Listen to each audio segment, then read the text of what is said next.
And we are live. This is Wednesday night. This is Stoppage Time FC. If you're watching, subscribe to the YouTube, notifications on.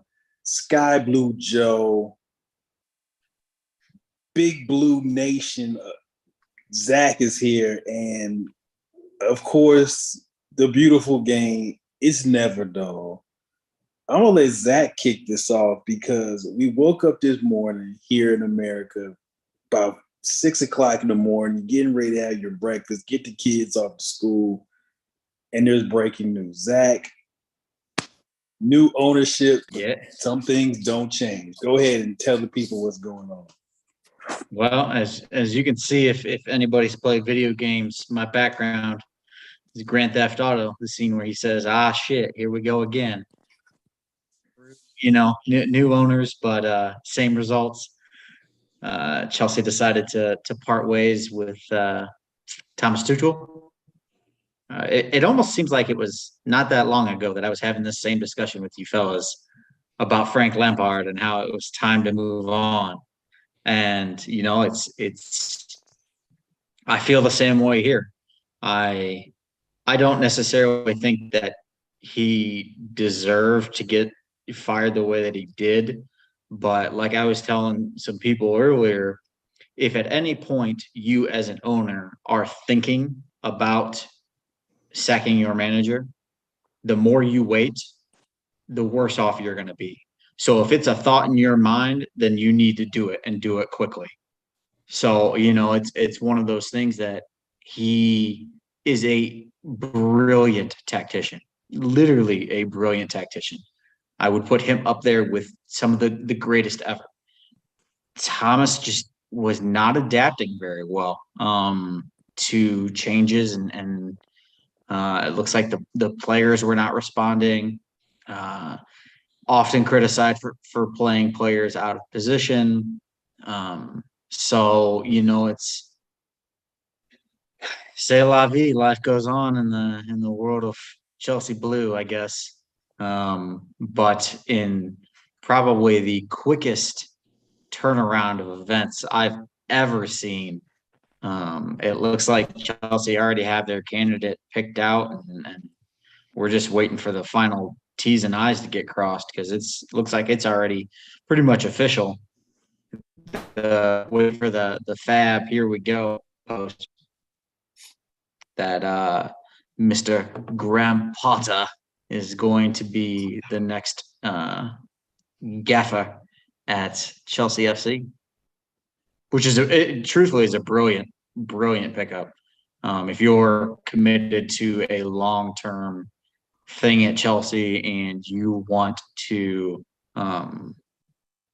turn the young players that you have into world-class players, then you need to think about someone who's going to be there for what the club's direction is. You know, you see names like Pochettino and Zinedine Zidane. Those are flashy signings. Those are not signings that will breed success long term. And you know, look at what Potter's done everywhere he's gone. He's taken teams and made them better every single time. Hell, they lost two of their best players, sold one of them to Chelsea, and they're better this year than they were last year, which is absurd. Right.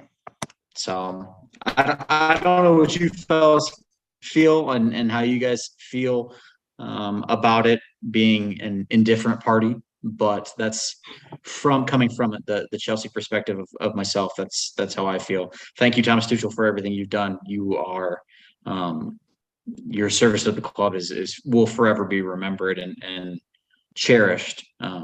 But it's time to go. I'm not impartial. Remember, I'm a Chelsea fan, according to. Oh, that's right. That's right.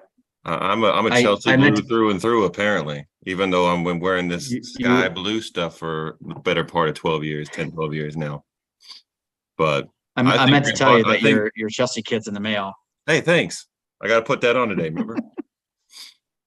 But I think, considering the move has been made already, Graham Potter is about the best pick that you guys could have gone with. for the short term because he knows English football already. He knows what it takes to win in the Premier League. And he's somebody that I think can grow with the talent that's there already. Brighton plays a similar shape, so there's not going to be a massive learning curve to play a new formation. He can, and so Brighton's been playing 3 at the back pretty much all year. So I think it's a wonderful hire. I never thought that he would actually at least this quickly drop Brighton because he built a lot there, been there a while. So I think that's a great move to pick him up. I do feel bad for Tuchel because I think it was in kind of an impossible situation that everyone was thrown into the past 6 months with the turnover in ownership in the front office, the very late signings, a lot of really good signings. I think just it took a long time to get there due to the holdup with the sale of the club back in the springtime. And then with your whole pretty much front office being turned over and Bowley trying to take control of everything himself. It was just a very, very difficult situation to be put in. I think there's criticism that is definitely warranted. I maybe would not have pulled the trigger to this quickly, but I'm not the owner. So I think that Chelsea Football Club is in a good spot, though, going forward, as long as Potter takes over, because he's somebody that I've been eyeing up to take over for Pep whenever he decided to hang up his coaching boots. So I think it's a great hire, and I think my big thing with Tuchel is just the inability to adapt a little bit and change what had worked for you guys during those last 4 months of his initial takeover. Teams kind of figured out how Chelsea was going to play, and then there really wasn't any change that I noticeably could see anyway in tactics or formation or anything like that to kind of counter what people were doing to Chelsea that were making it difficult for them to be as successful as they were before. So the rigidity of Tuchel, and then obviously, like you mentioned, playing guys kind of out of position, definitely I think contributed to his downfall. I think Tuchel is someone who I remember when Arsene Wenger was getting ready to leave Arsenal. I wanted Thomas Tuchel for us because I think at the stage that we were at, transition, rebuild, whatever you want to call it, I would have taken Tuchel at the time Wenger got hired. I definitely would have taken Tuchel even when Emery got fired. I think Tuchel would work really well. Whoever is the next kind of a young team that kind of needs some structure, needs some balance, Tuchel will work great for that team. I don't think Tuchel works great with a team with a bunch of highly paid dudes. And I'm not calling dudes or lazy or whatever. I think he needs to be with the younger players where he can really influence them. Now, as far as the Chelsea hire of Potter, I love the hire. I think, as Joe talked about, he's an experienced manager in England. And he plays a style of football that's pretty exciting. And he's somebody who, if he was from another country, would have probably got hired at a big job a while ago, to be perfectly honest. Mm-hmm. So if you're going to fire Isn't it weird? He probably was the best available name that you could get. Like, this is not like reaching back for another retread or somebody who. So this is as good a landing spot as you can get for not only for Potter as a great step up in his career, but for Chelsea for needing a manager. I think it's a perfect match, at least for a couple of years. Mm-hmm. Agreed. Isn't it weird you talking about how if he was another nationality, he would be, he would have already been at a big club. I find it really ironic that English players are ungodly expensive when you're selling them in the Premier League, but English managers are the complete opposite, and they're almost like shunned in how they are looked down upon, how they're not as good. But Potter really is someone that will breathe, Bowley's vision into his team. And, we saw that one of the reasons why Tuchel got fired was because Bowley wanted Cristiano, and Tuchel's like, no. And, now I don't think Potter wants, anything like that. And he's certainly not the type of manager to put up a fight, at least from what I've seen. But he's definitely going to turn that team in a different direction, even with a similar shape as you said, Joe. And the nice thing is he's already familiar with Cucurella, because he literally just coached him. Mm-hmm. Right. So I don't know what that means for Ben Chilwell, because I know that Potter's going to be partial to him, but we've seen in just that last match that Cucurella and played in the back three with Fofana and Koulibaly. So we shall see. I also think, just speaking Chelsea news with Reece James signing, and then Mason Mount's looks like he's going to resign. Edu Mendy decided to reject his first contract because they offered him less than what Kepa's getting paid. I don't know if that's a smart move for him, just because with the way he's playing lately, not as sure-footed, not as sure-handed as he has been last year. And let's not forget that Todd Bowley just splashed, 12, 15 million for Slonina. You don't buy gold for, no matter how much he costs, with the intention of not at least seeing what he's got. That's absolutely true. And when you got somebody who's Kepa's quality, even when he hasn't been on full form, and then you have another goalie that you like that's also American, just like CP is, under an American owner who wants to build a Chelsea brand in the US, you're not really in a position to be holding firm, because your position there is not as firm as it was 6 months ago when he was in. Well, truthfully, so Kepa, other than that one goal, that Dinamo had, Kepa was brilliant. He looked really, really good. Had an amazing save that would have been a sure goal that he deflected off the woodwork. I thought Kepa played really, really well. So I don't think this is over by any stretch of the imagination. And it's always a good thing to have, talent at multiple positions and to breed competition. But just like Ben Chilwell was finding out at that left wingback spot, objects in the mirror are closer than they appear. Right. So we'll see.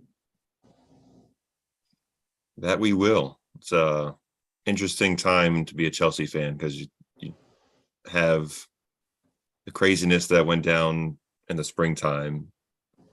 TT is a year and a half, 2 years removed from winning the Champions League. And he's been at the club 18 months. Yeah, so a year and a half away from being the darling of all of Chelsea's fandom. And I think if the general tone, I'm sure you have other Chelsea fans that personally and everything. But from what I could tell, it seemed like most of the fans were not 100% thrilled with this move and were pretty disappointed, I guess, on how everything turned out. With Tuchel, the second Tuchel? Yeah, with the firing. I would hope most fans would be thrilled with the super soon to be, here we go, Potter signing. But I seemed like TT had definitely endeared himself to the fans quite a bit. So it's an unfortunate parting of ways.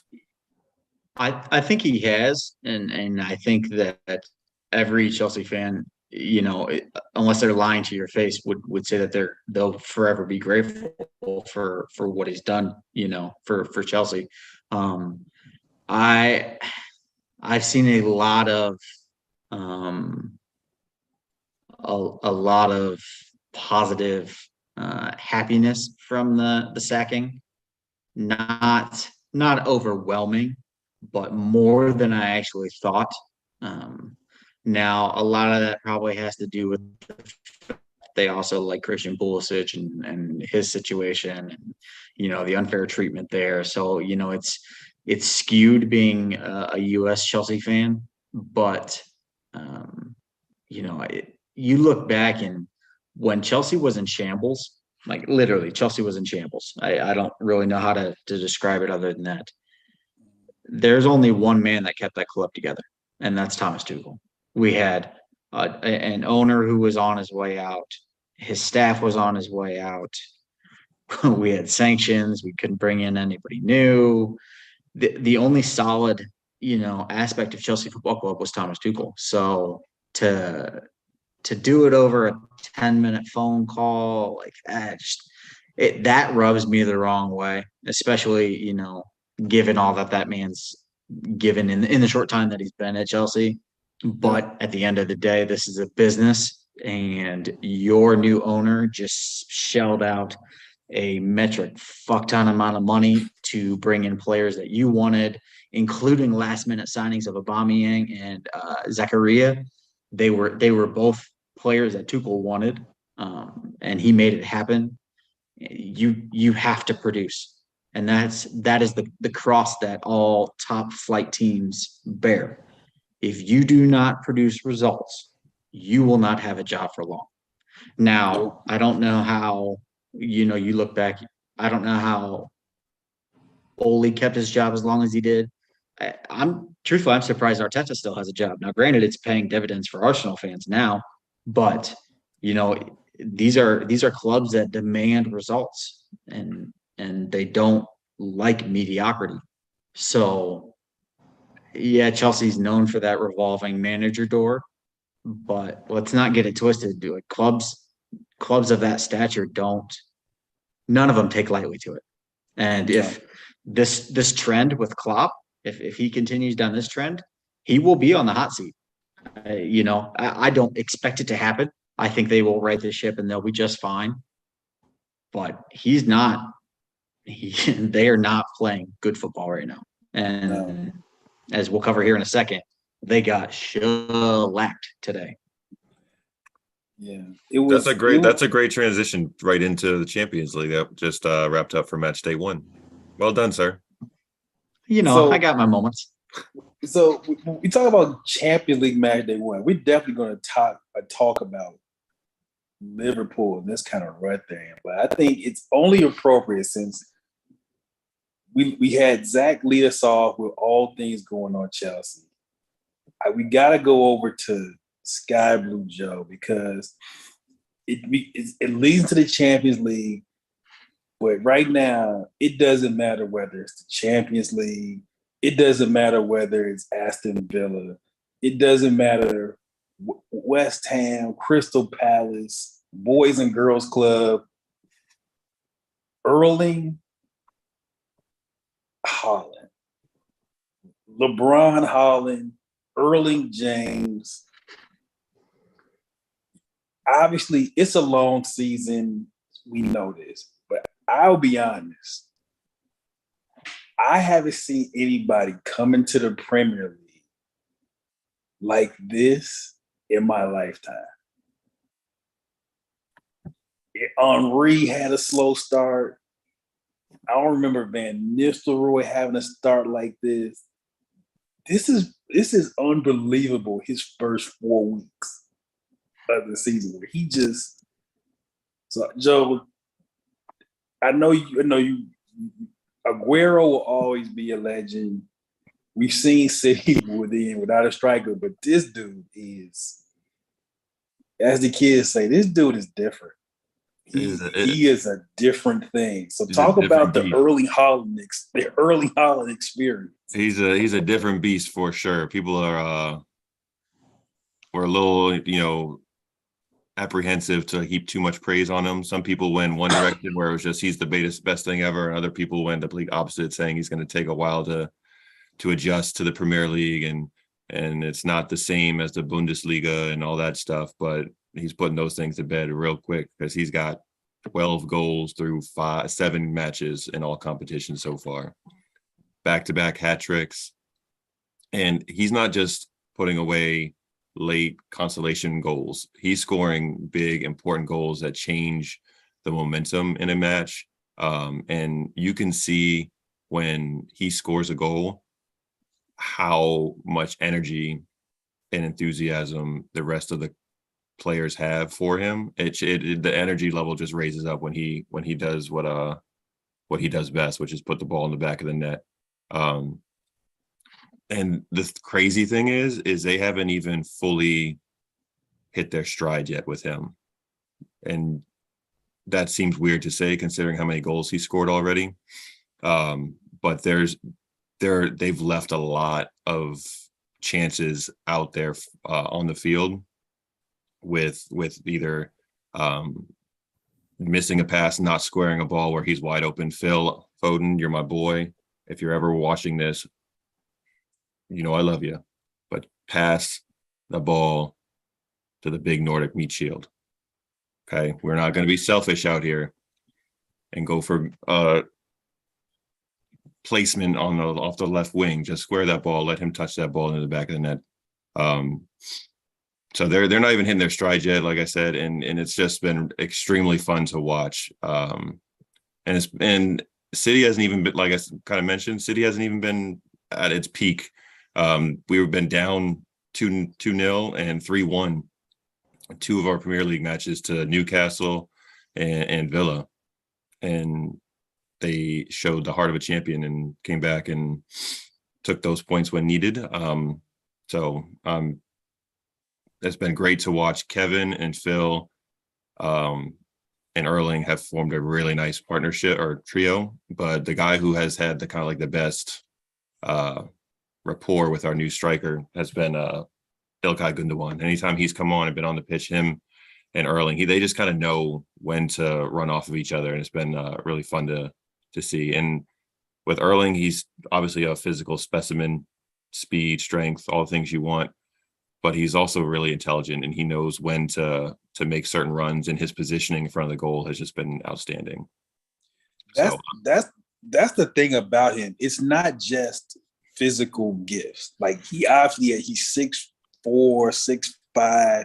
He's strong. He's pretty fast at pretty bad size. But like you said, he makes the run where he's where he's supposed to be when the ball is delivered, which a lot of young strikers don't know.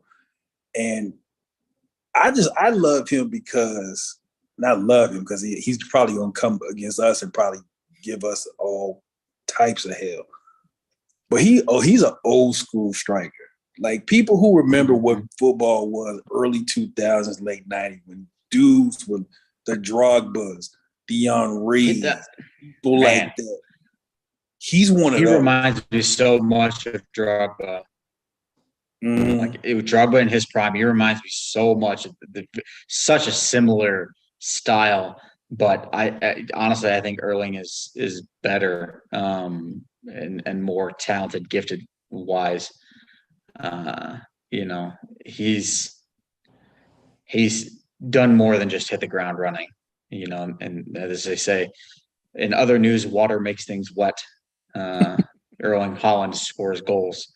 I don't know.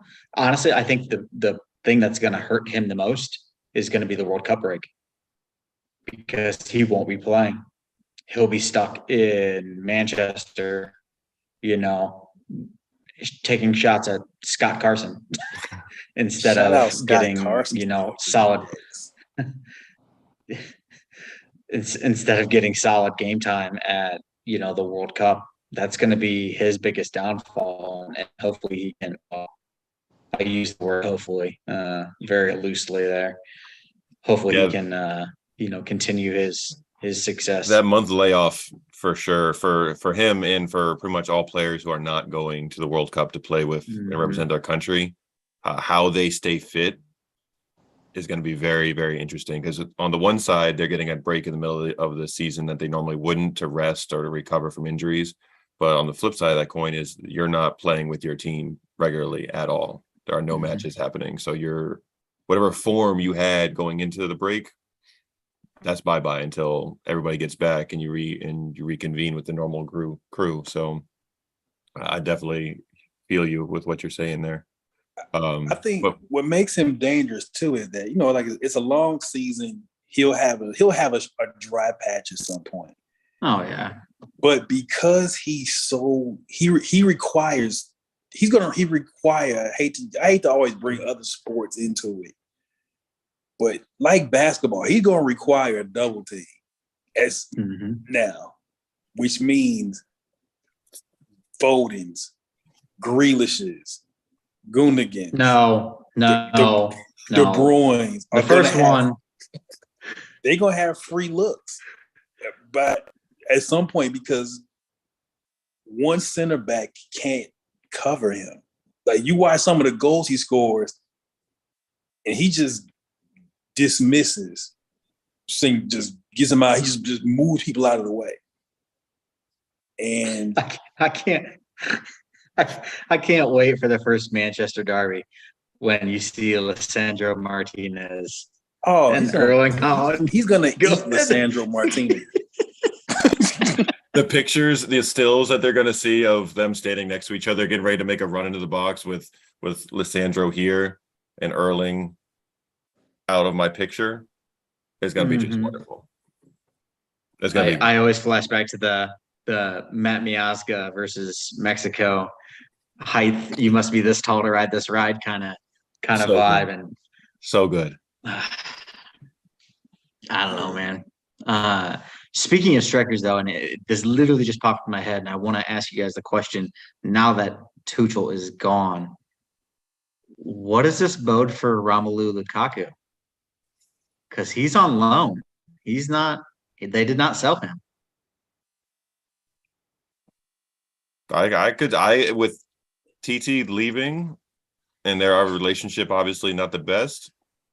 I could see them bringing him back after this season and giving it another go and seeing how it goes with Potter and if they can have a better relationship. So I think that might have a little bit of a life raft for Mr. Lukaku at Chelsea.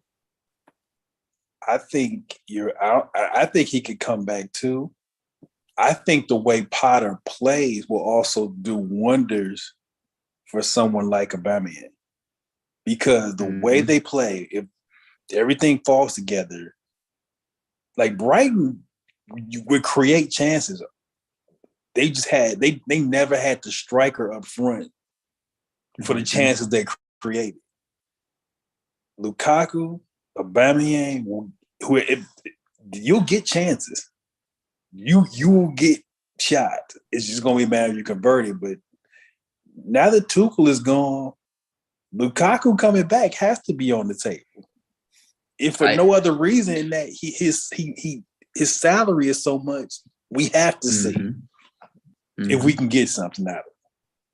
Because unless the salary too, but also the fee that you pay for him, you're not going to recoup that at all. You're going to take a massive hit on that with whoever if Inter buy him, they're not ponying up 100 mil.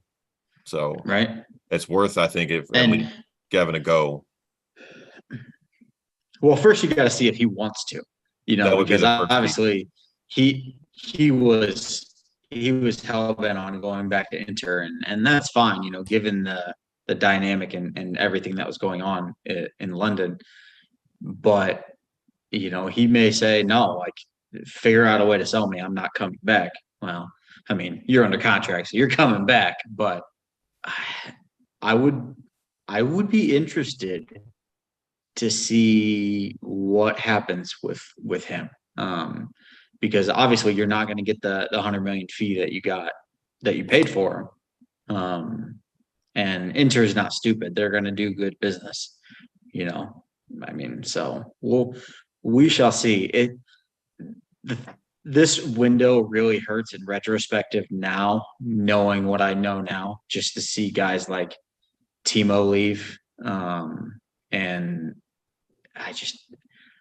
now I'm playing the what if game, right? And I hate this game But what if, you had made this decision before the window ended and you didn't sell Timo? You plug him back at the number 9. I mean, the man already has 4 or 5 goals, I think, in a couple games for Red Bull. But I guess that's the cross that Chelsea fans bear in the never-ending cycle of manager hell. Little tidbit: Timo is also in a manager turnover because they just kick the tires and kick rocks to their manager as well. So he's right back into a new manager situation, even though he's back at the club that he seems to be more comfortable with. He's going to have a new manager taking care of him now. Could you imagine Timo's face if I know where you're going. If Red Bull hired Thomas Tuchel? Bring him back to Germany. He'd literally have the meme. It would be, shit, here we go again. And you know what? That is not out of the question. I don't think it would be out of the question. I don't think it's really out of the question that he ends up back in Germany and somebody like Salzburg. So in all honesty, I think what's going to happen is Marco Rose is going to get hired by Salzburg or Leipzig. I'm sorry, Leipzig, and then Dortmund's gonna ring up Tommy again, and he's going to go back to Dortmund. I think that's what's going to end up happening. Yeah, I think I saw that today too. That Rose is being eyed up already. So that would not be surprising to see that move happen at all. And he'll do well. I mean, he'll do fine in the German league, especially in a league that is maybe 4 teams strong, maybe.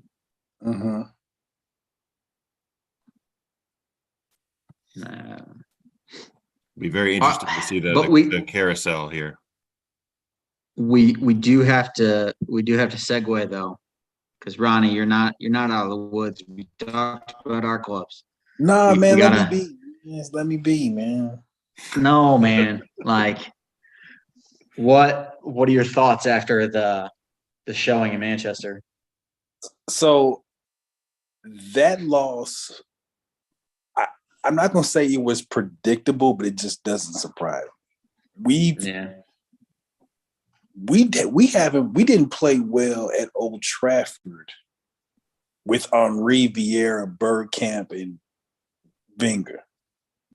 We've never played well there. I think we played the stadium rather than play Manchester United. So that wasn't surprising. I think Arteta's flaws as a manager is come out against better opposition. It was a very naive way we played.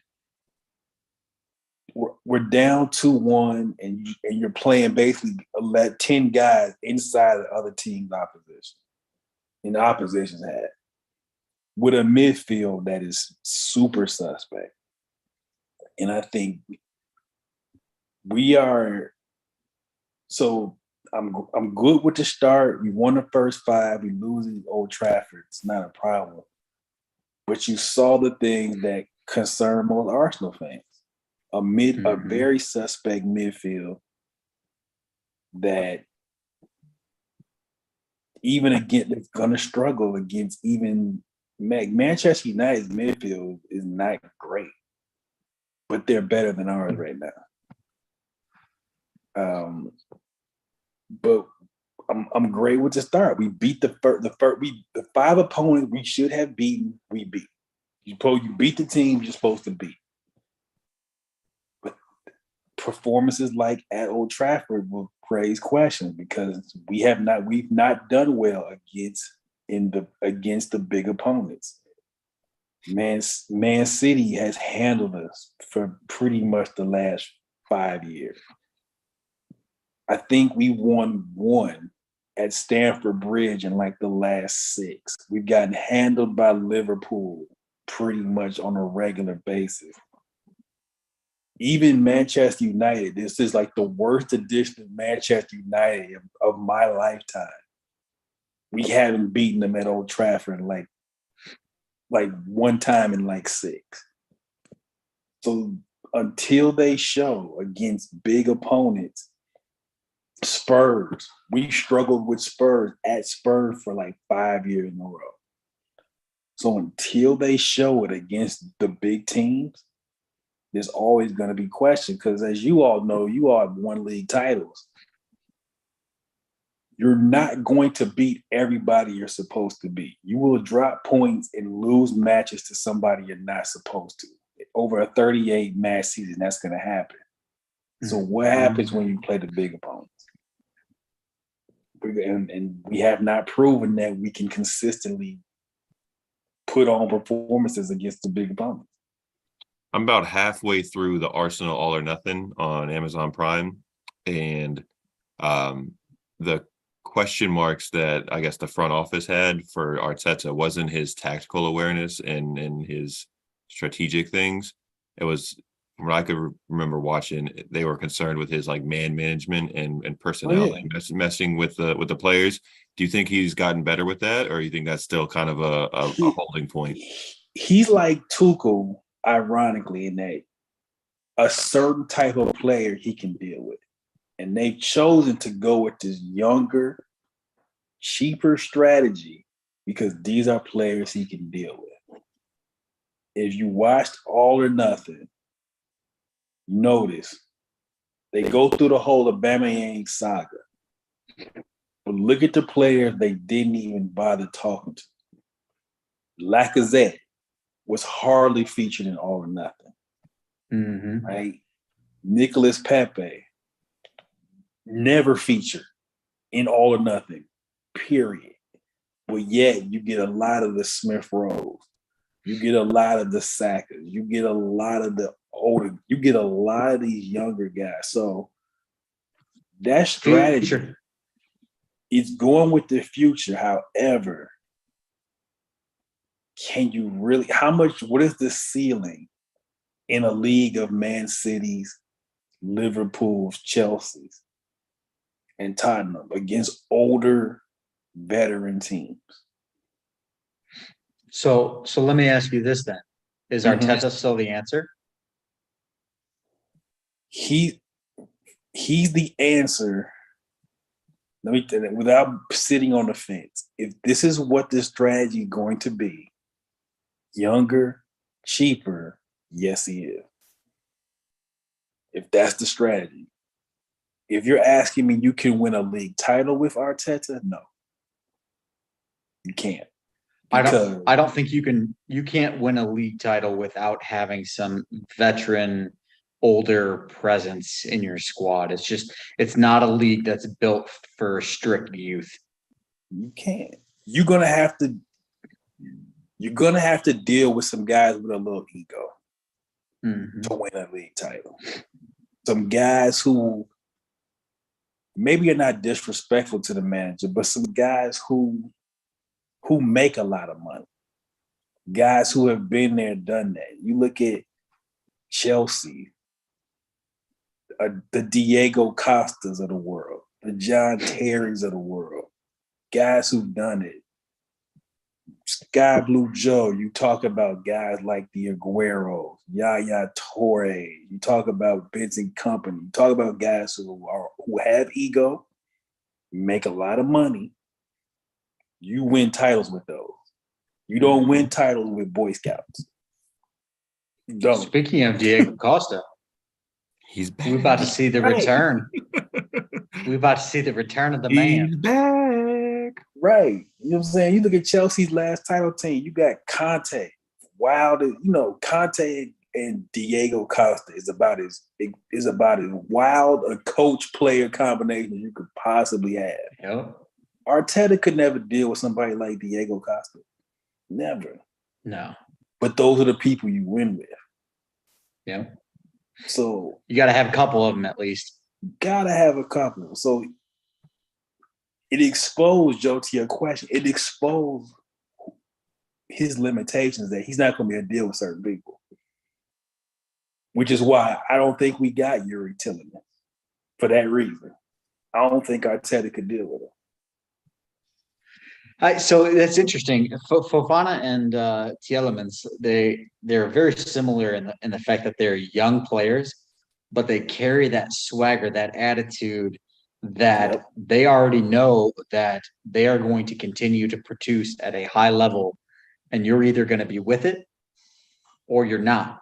And if you're not, then it'll be interesting to see if Arsenal circle back in January and try and sign him again, because Leicester, as we record this, are trending back towards where they came from, and they are looking like relegation fodder right now. They need to do something, because they either sell now or you sell in the summer and you take a hit on him, because now you can't afford him and his salary because you're in the championship. But see, again, I don't know if that's. I would take, like, now Fofana and Tielemans, I absolutely would have taken. But I don't think Arteta can handle the personality. Like apparently we had a choice between Ben White and Fofana last summer. And Ben White was the choice, because Ben White is the easier one to deal with. Yeah, because I mean, truth be told, I'd never heard of Ben White until you guys sold him or signed him. Like, he came from Brighton, didn't he? He was Brighton. Yep. Yeah. Yeah. Yeah, so we'll see. So, I expect us to. I still think we can finish top 4. I think it's going to be a struggle, though. I do think. I think Chelsea getting Potter was the worst thing that could have happened for us. I do, because I don't expect Liverpool will be bad for a long point of time. I think Tottenham right now is better than us, which I hate to say. And then you've got City, and Man United. Top 4 for us, despite this great start, will be a struggle. It's going to be. I don't know, man. Until they do it, I'm still gonna ride on that Tottenham is gonna Tottenham thing, man. Like, I don't see it. Like, now, don't get me wrong. I was pissed when we fired him the first time, because Conte is a fantastic manager, and much to what you're saying about Arteta, Conte, I mean, he ain't gonna take no shit. He's a little abrasive. Yeah, you're gonna get in line. Yeah, you're either gonna get in line or I'm gonna make you get in line, kind of thing. So it's interesting to see what direction Arsenal trend in, especially come January, and the World Cup's gonna. I mean, truthfully, it's gonna set the tone for a lot of teams, because I'm gonna say this as I knock on wood, because I don't want it to happen to anybody, any team, any player. Injuries are going to come. Oh yeah. And especially when you pack in a World Cup in the middle of a damn season, like in a place that's ungodly hot to begin with. It's not a good recipe. Yeah. It's not a good recipe. So it'll be very interesting to see, what this January transfer window looks like as well. It could be a rather busy window, given the injuries that could come, managerial changes, who knows? Because I mean, we haven't talked about them much because they've been rather quiet, but let's not forget Newcastle. That they have money to spend, and they are going to spend it sooner rather than later. Now they're not going full all out sell or buy mode like Nottingham Forest, who just today signed like their 36th player of the window or something like that. Nottingham Forest is playing FIFA. They playing FIFA pro clubs every night. The best picture I think I've seen from the transfer window is like the team photo of Nottingham Forest, and it's like 80 people deep. It looks like an NCAA football team. Yes, exactly. It's so funny. They got red shirt freshmen on Nottingham Forest. Before we shift over to the match day 1 of the Champions League, Storms was in the chat, and he said the one thing Arteta is still elite at is the FIFA forfeit match pose and the laughing. You know what?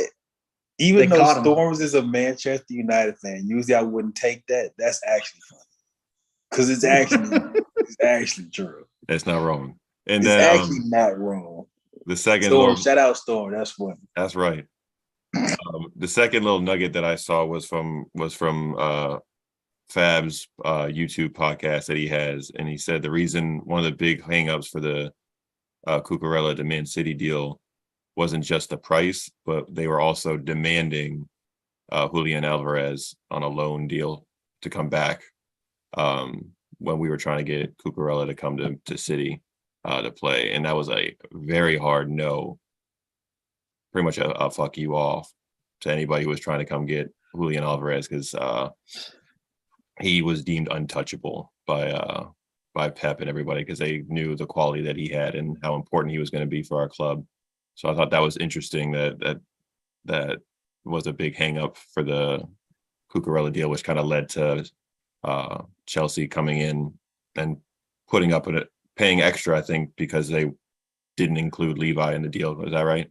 Correct. Yeah. So the bids were identical from us. From what I read, our bids were identical, and the same thing. Only they wanted to buy Levi Colwill, and they wanted a loan for Alvarez. Bowie said, "Kick rocks. I may be new, but I'm not. Last night new.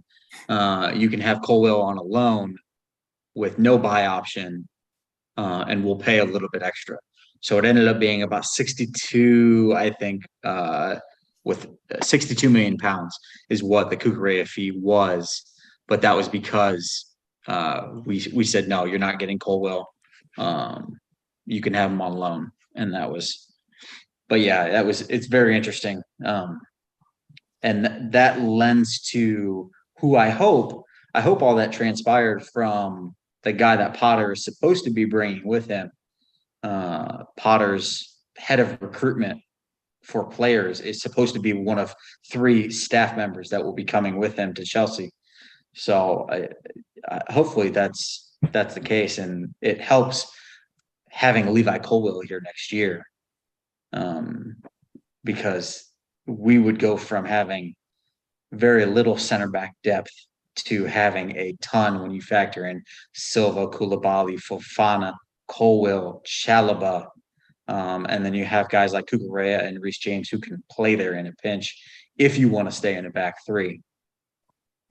And if you switch to a back 4, you got oodles of depth, so you're good to go there. Too much depth. Too much, yeah, exactly, because not everybody's going to get to play.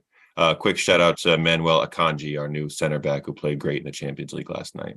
Talk about center back. We got 5 now, bro. High quality.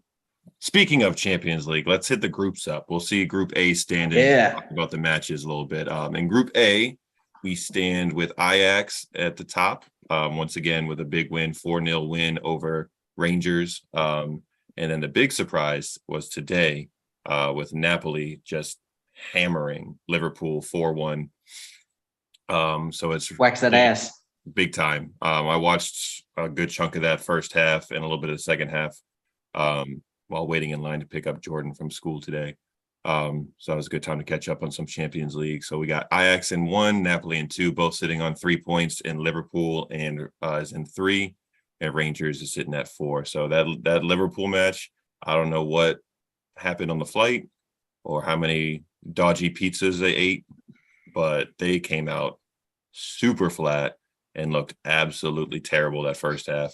And it took a moment of just brilliance from Luis Diaz, which has been happening quite frequently for Liverpool, because the kid's great. for them even to pull a goal back. But otherwise, I mean, the second half started, and within 30 seconds, Napoli was putting another one in the back of the net because Allison spilt a pretty routine save, and then the defense was just standing there watching. So the striker just followed up and tapped the ball in, chipped him, put it right in.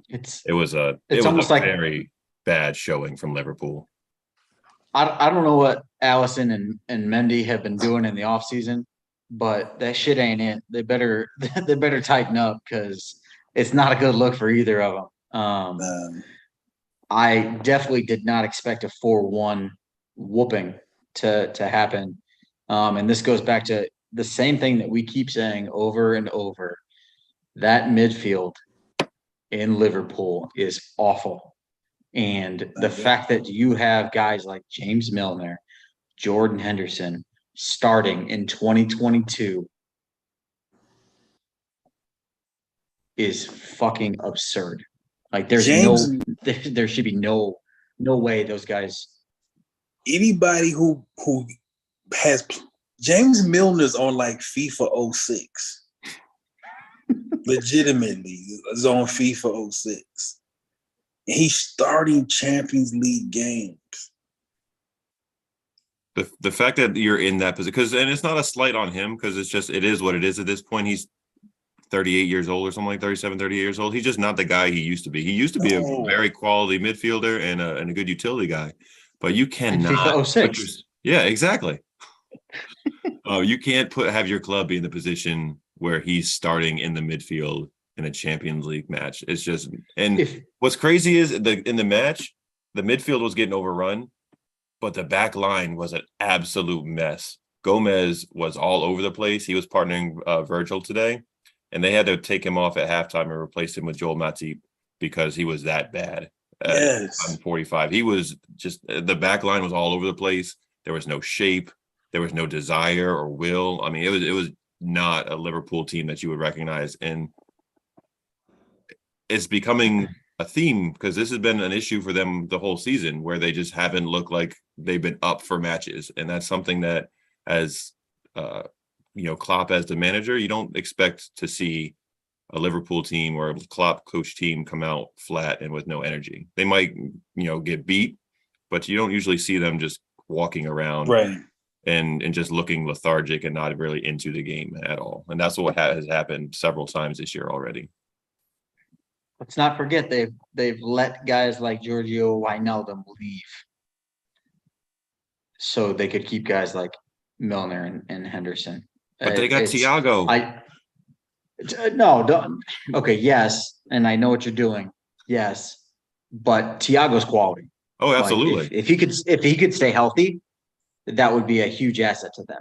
The problem is you still have 1 to 2 spots in that midfield who are being occupied by players that have no business occupying them. Other than Harvey Elliott, who I have talked about on the show before, that they need to give more time to him. And I rate him very highly. I put him in the same category as the Phil Fodens and the Mason Mounts. He's a good youthful player. And if you want to start James Milner, you do it against a team like Rangers. You don't do it against a team like Napoli, of a quality like Napoli. Awful team selection.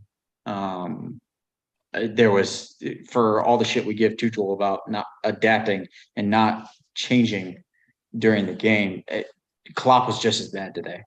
Yeah. And I dare say it's something that German managers as a whole, they tend to do this. They have this, mentality that it's this way, Snell.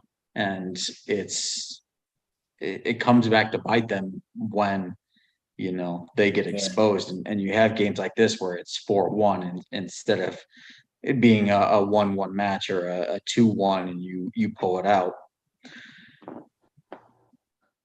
So anyway, Group B. That's where we're at with Group A. Group B, the highlight match was Atletico Madrid against Porto today. Madrid came out on top 2-1. So they're sitting top of the group with 3 points. And then Club Brugge Club Bruges, whatever you want, however you say it. I had trouble with that last year. Is playing. I played Leverkusen. Club Bruges, 1-1-0. So they're sitting second. So Porto's at 3, and Leverkusen are sitting down at the bottom of the barrel of Group B. So the Porto Atletico was kind of like the highlight in the matchups that you kind of want to watch, because both teams play very similar styles and are both all about that shithousery. So that was a fun match. I didn't watch much of that one because I was running around with my kiddos, but I would anticipate those two clubs coming out of that particular group. It's like a damn clown show. Yes, it's a damn clown show. Like I fully expect them to run around with like fucking balloon or red noses and honk and like throwing like bowling pins at each other. Like it's a damn circus. Diego Simeone is just and the style of football. The style of football he plays is awful. It's gross. They are all for all things of all. They are shenanigans FC. They are gonna die. They're gonna roll. Yeah, Diego Simeone with his dark funeral suit running up and down the touchline. Ugh. They something else. So yeah, I'm always when that's all I got to say about that. It's always a better turn once Atletico gets eliminated, because Lord, they are brutal to watch. Yeah, they are brutal. Because you know, going into the match against any good team, it's going to be, you know, they're going to play 10 inside their own 18. Like nobody wants to see that shit, man. Like. That is not the beautiful game, and I get it. It's a tactical decision, and fuck you and your tactics. Like I don't want to. It's bad to watch when the it's never good when the manager is the most entertaining thing about the club. Exactly, that's bad news right there. It's suboptimal. Shout out. Yeah. So Group C. Sitting at Barcelona sitting on the top of this one right now with a 5-1 win over Pulsen. Lewandowski had a hat trick, first one for Barca. In other news, water makes things wet. And in the same mold as Holland and our boy, your boy, and both of your boy, Giroud, death and taxes, and Lewandowski scoring goals. I think it's his first player to score a hat trick with 3 different clubs in the Champions League, which is bananas. He should have won that. That's wild. 2 years ago instead of Messi. I always forget that he started at Dortmund. Yep. And they got him on a damn free. Assholes. So and then Bayern played Inter and they won. Looks like 2-1. So they're sitting in second, Inter's in third, and then pulls in getting worked by Barca, puts them in fourth place. So even with Inter's pedigree, I think Bayern and Barca are the two that are going to come out of that group. Yeah. It's going to take nothing short of a miracle for Inter to progress out of that group. Yeah, the only way Inter gets out of that group is if you wait for the sides to actually enforce accounting principles. And Barcelona, I don't even want to get started on that. Like that's that whole thing, that's another whole nother show.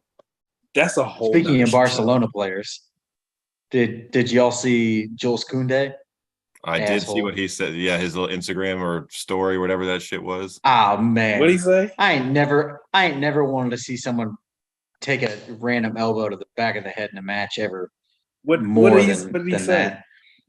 He's on the plane to Pilsen, wherever that place is, and he's watching the Chelsea match, and he's got his hand over his head, and it says, "And I almost joined them."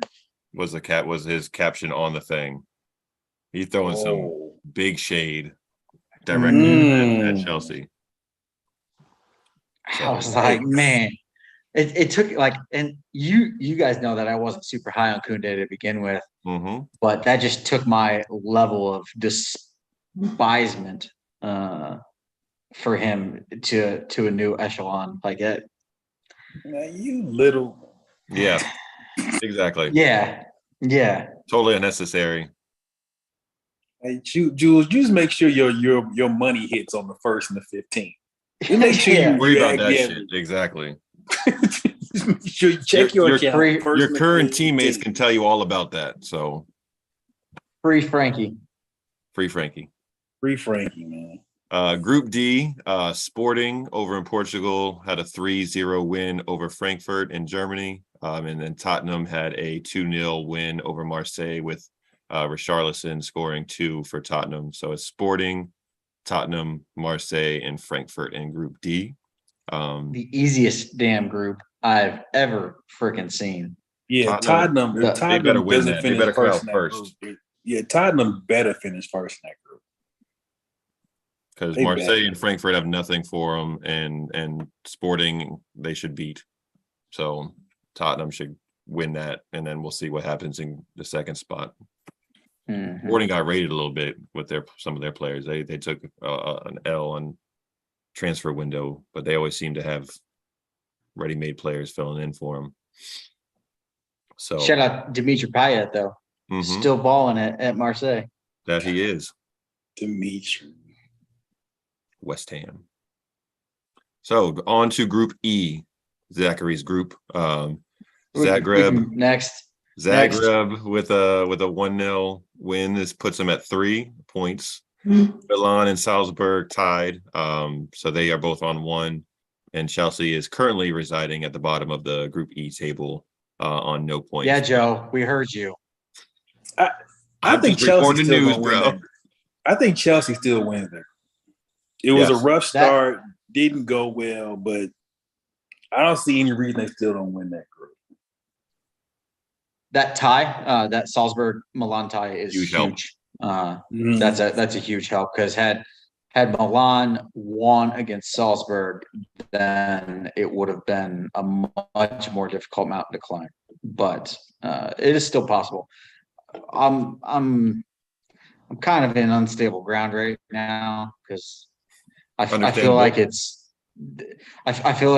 the sanctions all over again with Roman leaving. Like I just don't know where Chelsea's going from here. I'm assuming we're going to call Potta, and we'll go from there. But it's not a good feeling to be in.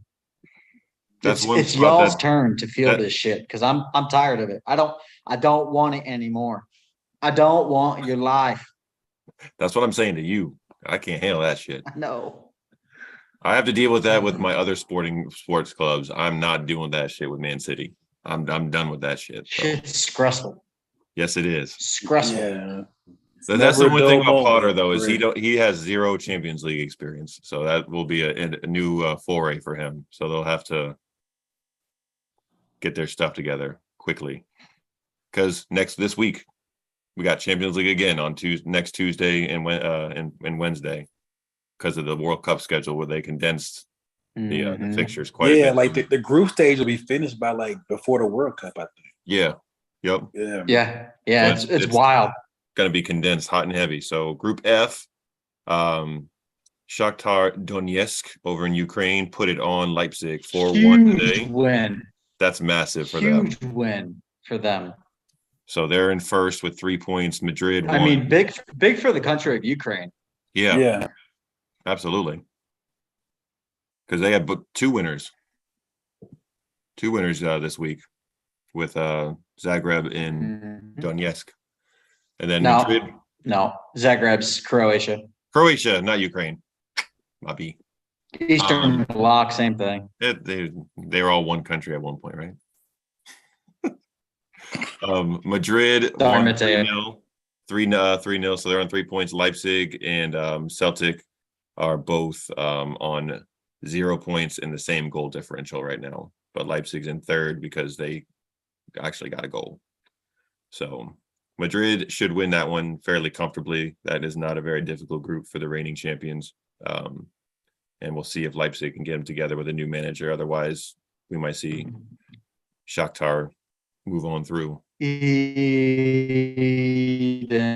Hazard. He scored. Eden Hazard. He scored He today did. or this week. Yes, he My did. guy, the Garden of Yes. Eden lives. So that's group, what's that, group F. On to group G. As expected, Man City and Dortmund both handled their business and are on 3 points apiece. Copenhagen and Sevilla did not look good in either of those two matches. So that will likely be chalk. And City will likely have that group wrapped up within 4 games. Speaking of easy groups, I mean, Sevilla looked all right before this season when they haven't won a single match. So now that's I rescind my previous comment about Sevilla being a difficult away match. like we said a couple weeks ago, Ronnie. Soon as that Champions League draw comes out, Man City gets Dortmund and the Sisters of the Poor and the Quidditch capital of the world. I swear, man, it is the most absurd shit. Listen, UEFA is it's just so random. Man City gets Dortmund. Who would have ever Bayern thought, and Barcelona get each other. So Lewandowski who would gets to have go ever back. thought that Oh would my happen? gosh. No way. Shock horror.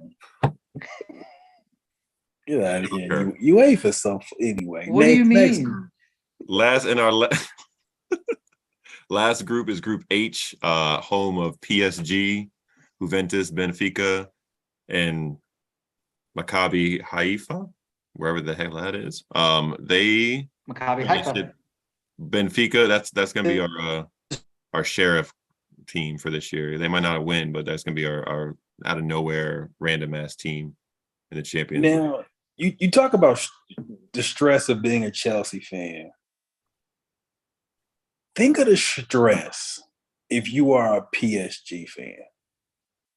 Because you're going to win the league, right? Easily. When we show up in August, you're going to win the league. This is the only thing you're playing for. Mm-hmm. This tournament, this is the season. This is the champion. And your head coach decides to not pass to a wide open player Your head in coach. front of the goal. Yeah, your head yes, you coach. heard that right. You heard what he said. You heard what he I said. said what I Correct. said. You beat Juventus 2-1, yet your two best players won't pass to each other. Will only pass to each other if they absolutely have to. And Toxicity at its finest. Like not a good look. Not a good look for Kylian. No, it's it was so obvious what he did too. Joe, he didn't even try to make it look good. Nope. It was blatant as they come. No angle whatsoever. Didn't even pick his head up to look over there. And he knows, he's not stupid. He knows Neymar's over there and didn't even bother to pick his head up or anything to take a peek. It was like, and then the shot itself was just, but I think the definition for that is suboptimal. That is suboptimal. Your two best players hate each other. And your third, I don't know if Neymar. Where do you put Messi in that? You two best players. The two get Messi. Even Messi is still clearly great, but at this age,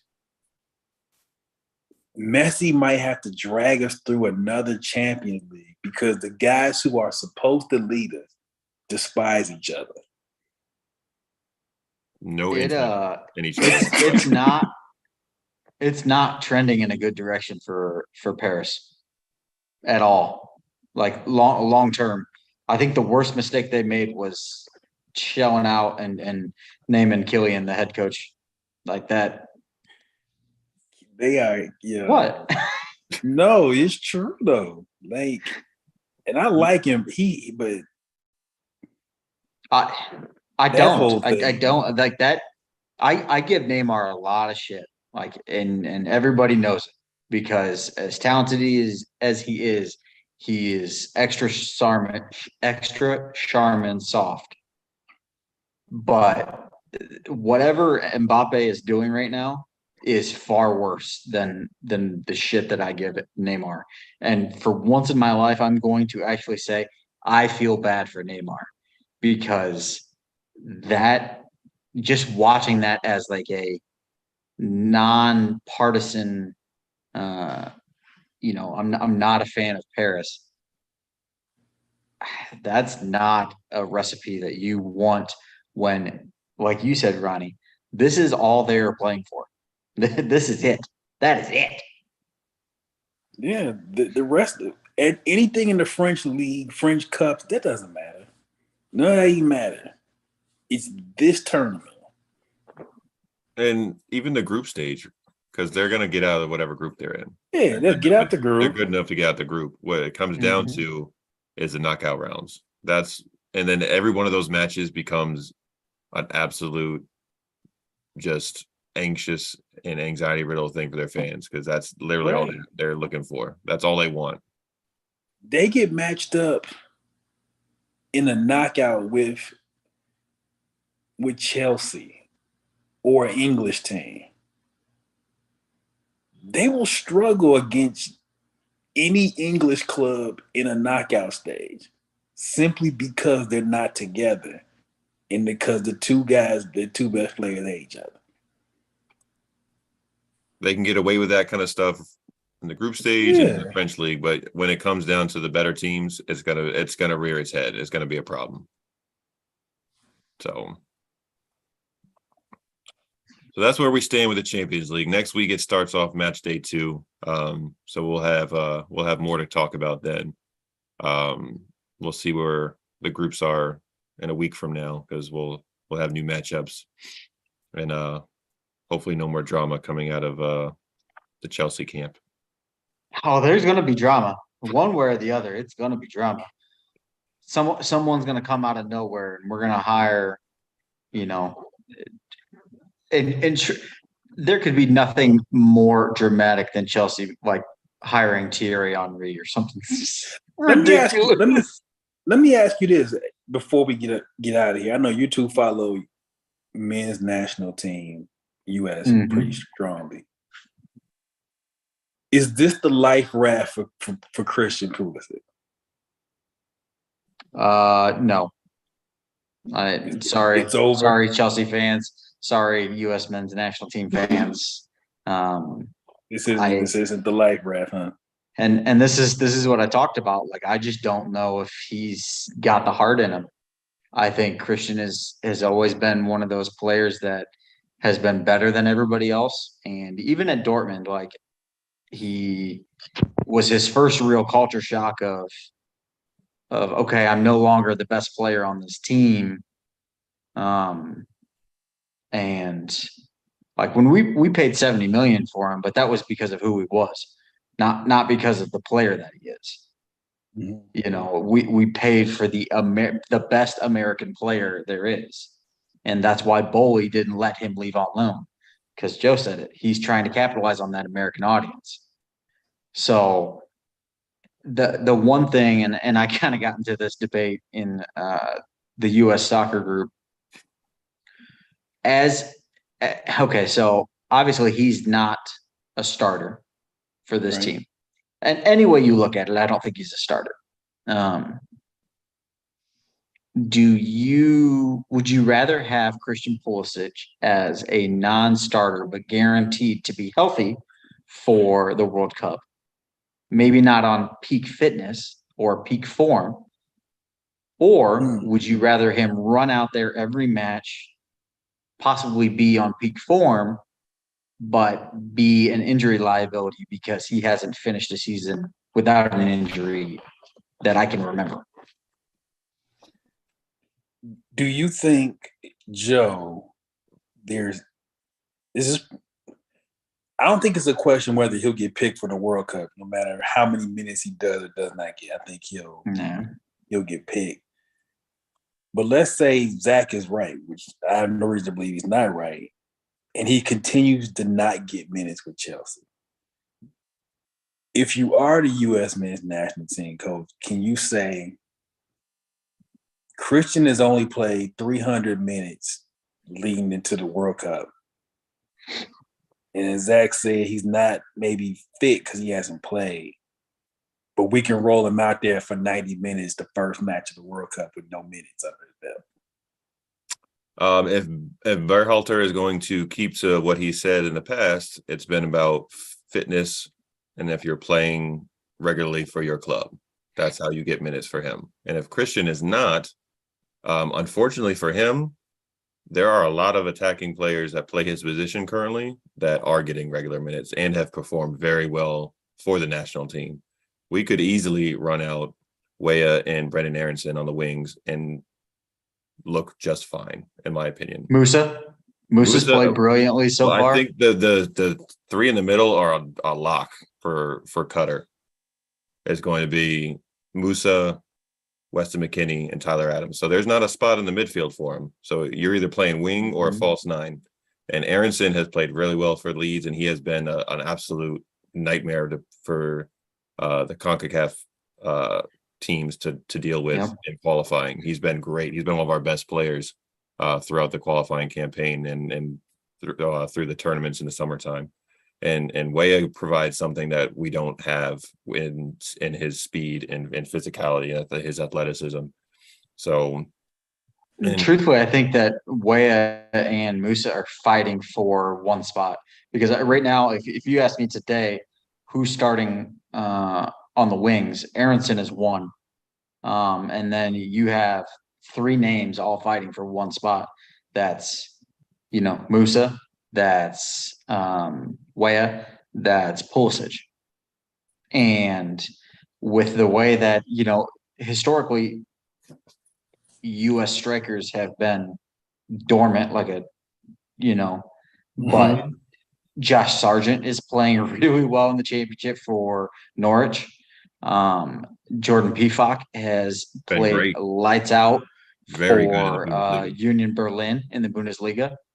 So it's really interesting. And Jesus Pereira has been in great form in the MLS. So this is something we might need to discuss in a future show. Is there a scenario where he isn't selected for the World Cup? No. You think he makes it? Are we talking starting? No matter what. Starting or just being on the plane? If what you're saying, Joe, is form, your injury, like your fitness, you get minutes counts. Zach says he's not getting minutes at Chelsea. It's not happening. So both of you right are now, right. I just don't see it. So both of you are right, and this continues for another month, 6 weeks.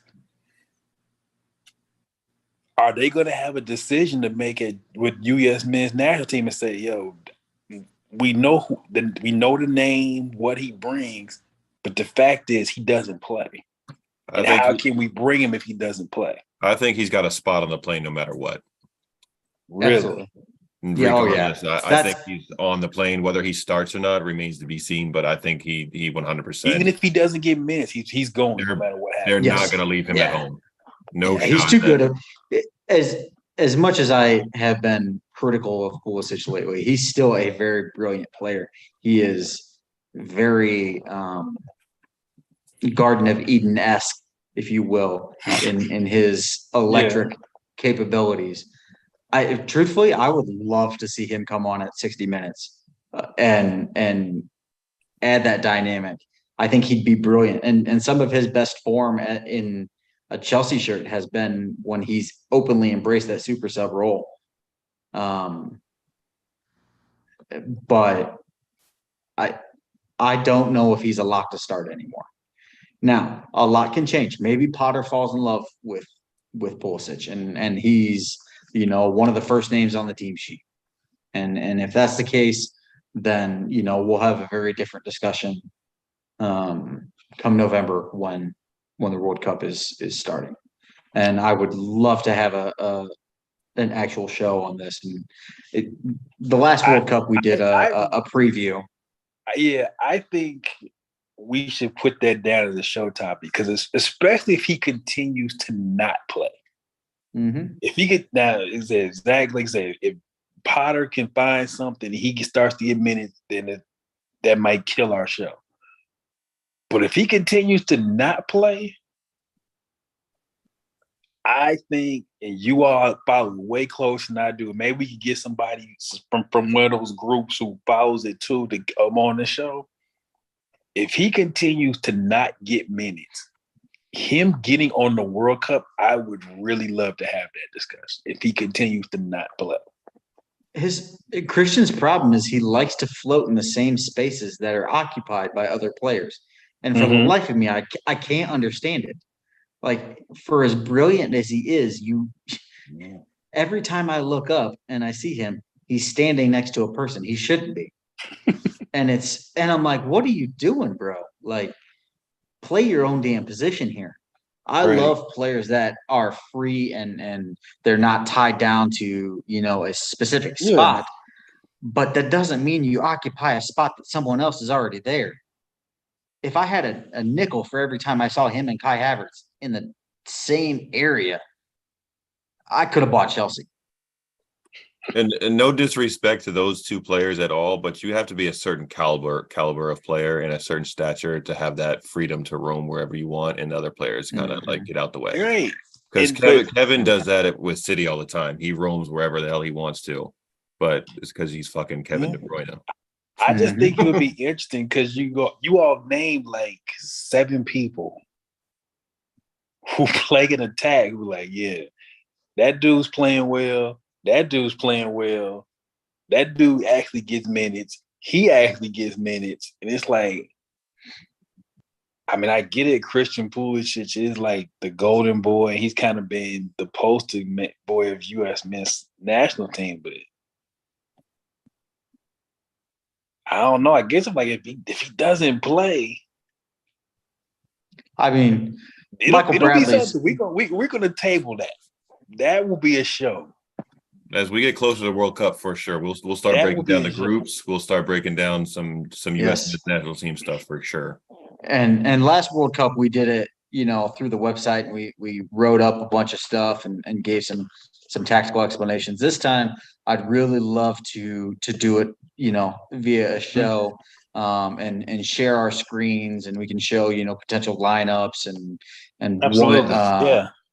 what each team is going to be, because I am so damn excited for the draws and just to see what is going to happen with these matchups. And I'm so looking forward to playing England on Black Friday. Mm-hmm. Let me tell you something. Nobody's working. No American football on. Spoiler alert. I don't know what the ratings record is for U.S. men's national team match. I have no idea what it is. But USA England on Black Friday absolutely will smash whatever that record is.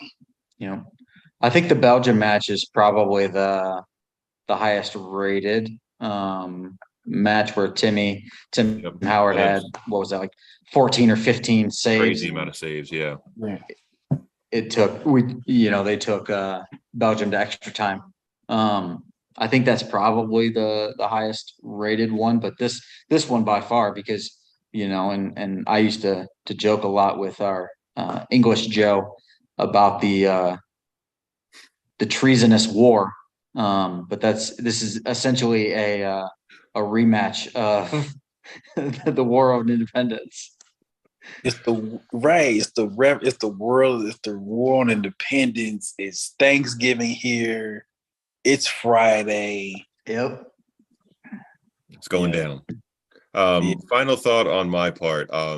last night I was able to take my kids to the U.S. Women's National Team game here in D.C. Okay. For their first football match, and my wife's too. And it was a great game. It was so much fun. Seeing their faces was great.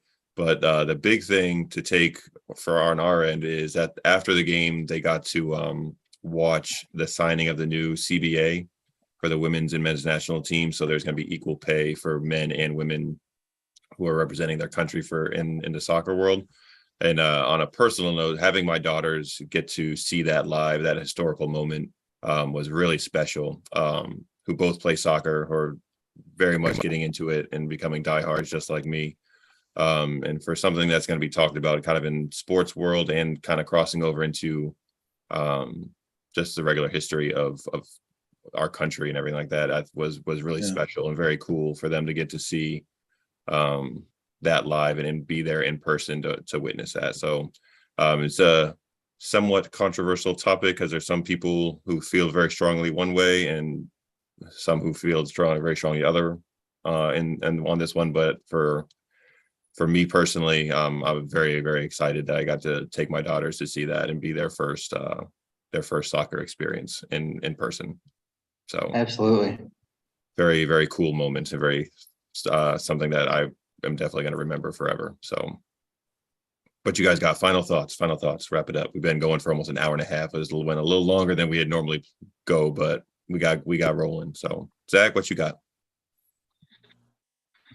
I got nothing. I'm just enjoying life, I guess. I'm looking forward to starting my daughter's soccer season. She had her first practice today, and season starts on Saturday. So right now I'm out of sight, out of mind of anything professional, and I'm just looking forward to the simplicity of everything else. And based on everything that's happening with Chelsea Football Club, that is probably the best thing you could do for yourself. Enjoy the daughters' football, because it's stressful being a Chelsea fan. It's stressful being an Arsenal fan in the social media era too.